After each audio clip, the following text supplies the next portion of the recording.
Great. Let's get started, Rebecca. Let's talk about Oppenheimer. Robert Oppenheimer has always been 2 steps ahead of everyone else, and they know it too. When his government comes calling in his talents to coordinate one last full measure to end the greatest war they'll ever know, Oppenheimer must come to terms with a world that will be galvanized and forged by his actions, if there is one left to live in. Rebecca, let's talk about Oppenheimer. We both decided to go see this movie and discuss it. And tell me why you were thinking it was a great movie to choose for this week. Well, first of all, I want to remind our cinema community that Teresa and I choose the movies together. That is correct. I personally chose this movie because I'm a huge fan of Christopher Nolan. I'm a huge proponent of his historical works being his best works. And I wanted to see how he took Oppenheimer's very difficult legacy at the time of this airing. We're airing this in 2023. Yes. And Oppenheimer has considered to be a hero and a villain in many parts of the world. So I wanted to see how Nolan would tackle this as a character study. This also includes some of Nolan's frequent collaborators, so I was really excited to see that as well. Obviously, if you know anything about Robert Oppenheimer, you understand the historical piece, not just the character side, not just him as a person in terms of his contribution to nuclear weapons, his contribution to, obviously, the Manhattan Project, which this movie, it's interesting. You and I, Rebecca, had spoke about it, that it is a movie about the story of the Manhattan Project, but it's also a character study. It's very much diving deep into who he is as a person, his relationships with his children, with his wives, with his colleagues, with other people in his life. I think the other thing that it's easy to see, especially where we live, the scientific community really owes a lot to Oppenheimer. It feels like I can't walk down the street in some ways without running into some form of his legacy. And that's a good point, because I think in our area where we are, that's true. That there's a very direct link to him and his work, his legacy. But even if that's not your experience, maybe you live in a smaller town, maybe you live outside of a large metropolitan area, I would say I think Nolan breaks down Oppenheimer to the point where I think a typical average person would enjoy the movie from a character perspective, understand the history, even if they had no history going into that. Would you agree with that? Or I think so. And Nolan's really excellent at making characters relatable into big, extraordinary situations that you wouldn't think would be relatable. That's true, to the average person, because are you a nuclear physicist or... No, I'm on a YouTube reviewing movies with you. Correct. So that's not our experience. However, I felt that I could understand, even when he's scribbling things on the chalkboard, I don't think I knew what much of that meant. However, I felt very included. The movie was 3 hours. To me, I was engaged for the entire 3 hours. I was really excited to see this movie, partially because I wanted to see how Nolan takes his signature style and translates it to this. And that's why I chose this for cinema community. It's also taken them 3 years for this movie to come out. This movie was the subject of a huge bidding war when the screenplay was first announced. And Nolan wrote the screenplay. That's correct. Nolan wrote the screenplay. Yes. So I was really interested to see this, and then, as everybody knew, the world was kind of put on hold for the last 2.5 years. Mm-hmm. That's correct. So it's part of a how's it going to pan out? Has anything changed kind of thing? Is this still the Nolan that I know? And that's interesting because as we're talking about the global pandemic that affected all of us very much in the same way, and I'm not comparing war to a pandemic. However, the impact was so great. It's a fair question to say, did Christopher Nolan change? Mm-hmm. And how did he change? And would that be evident in the movie? And you and I talk about Christopher Nolan. We like him a great deal. So I think there's a lot of goodwill going into the theater saying, oh, I'm excited about seeing this movie. I was very excited, even though it was a heavy topic. It's a heavy topic. And I believe Nolan had the gravitas to address this topic respectfully. That's a good point. So would you say, Rebecca, it lived up to your expectations of what you thought it would be? Yes. There's a few directing choices that I wouldn't have made, but for the most part, it lived up to what I expected from Nolan. And there's a couple scenes that took it further than I was expecting and was happy it went there. And honestly, in talking about why we chose it, we deliberately choose not to read early reviews, too much information about it. So we go in blind. Is that still your, So I think that's important for our cinema community to understand that we watch the movie, we then review it a few hours later. Yes. So it's fresh in our minds.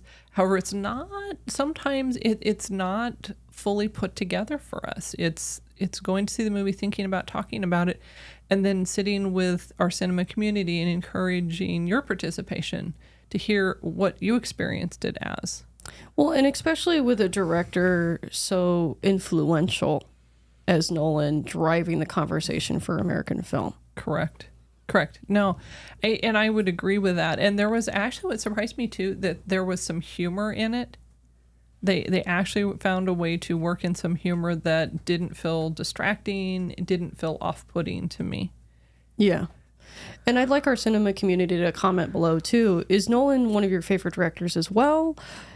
Is this kind of like a flash in the pan for you? We want to hear from you. What do you think about how Oppenheimer has stormed the box office for you? Well, and I know our family has been fans of Christopher Nolan since the beginning, back in Memento, back in 2000, his first movie. Remember your dad had seen that when he was over in Australia. I remember Dad talking about it with you and trying to explain the non-linear structure. It was kind of an interesting conversation. It's an interesting conversation, but it was a great movie. It was fantastic. All these years later, when I was allowed to watch it, yes, that's true. It was very interesting to see how it impacted your sense of cinema, but also the global sense of cinema as well. Well, and when we say, why did we choose this movie? The honest answer is, obviously, Oppenheimer is an interesting person. As you talked about, the controversy between, is he vilified? Is he a hero? Based on time, cultures, different people's experience with him. And I know for me, I was very excited that we were able to review and discuss the Christopher Nolan movie with our cinema community. And as you said, to hear their experience with Christopher Nolan, or even their experience with Oppenheimer. Maybe they've had the opportunity to see it since we've recorded this. That's very true. Rebecca, we were talking about some of the themes and how everything came together, and it didn't feel as if by accident those things were happening. There's very clearly scenes in movies like this where you have this big historical event happening involving these major players that it starts to feel contrived. In this sequence, it didn't feel contrived. It felt very natural. It felt like it was supposed to happen as it did. And it didn't feel hokey to me. One of the things I was really impressed with the choice that Nolan made was he talks a lot about the characters' inner lives, not just the outer lives, like, I'm going to go build a bomb. He deals with the ethical and the emotional implications of this. So much so it feels like a character in this movie is the emotional standards that the people are holding themselves to. In fact, there are several points where characters will walk out and say, I want nothing to do with this. How are we going to consider how this is affecting everyone else? And I think a lesser director would have minimized that. That's true, or changed it, or, as you said, not contrived, but manipulate the audience to the point of feeling, whereas maybe in terms of maybe that was how they were feeling, so they were projecting that onto the audience versus allowing the audience to feel as they felt based on what he presents. Yeah, Cillian Murphy is doing an excellent job as Robert Oppenheimer. Emily Blunt as Kitty Oppenheimer provides an alternate perspective, but it's not at the expense of Oppenheimer himself, which I was really impressed with. Robert Downey Jr. arguably can be considered the villain in the piece, but it's never so obvious he's the villain. It's, well, what about this? And he starts to kind of create like a medium between the two Oppenheimers. And I think there's a part where, and I'm thinking about different cast, knowing that Nolan oftentimes brings people back as an ensemble or people that we've seen before in other earlier Nolan films. I appreciated the fact that even people that had smaller parts, I felt I connected with them. It didn't feel like just a blip or they were inconsequential. They were all vital to the story. And even though we'd say, wow, 3-hour movie, does the man edit? I would say, exactly. I would say 3 hours, but every minute made sense to me. Yes. And it wasn't overwhelming to me. I wasn't overwhelmed by the character choices being made. Or the actors that portrayed the actual people. Yeah, the casting department picked very wisely with this film. Well, and you had made a point, too, that the various scientists at different points, different people that may have felt more background, were named by name. Yes. They weren't, oh, scientist number 5. It was, oh, hey, look, this is who this person is, and this is their connection. And I think Nolan has a way of putting the dots really close to one another, not to the point where you feel patronized, like, gosh, he doesn't think we can get this.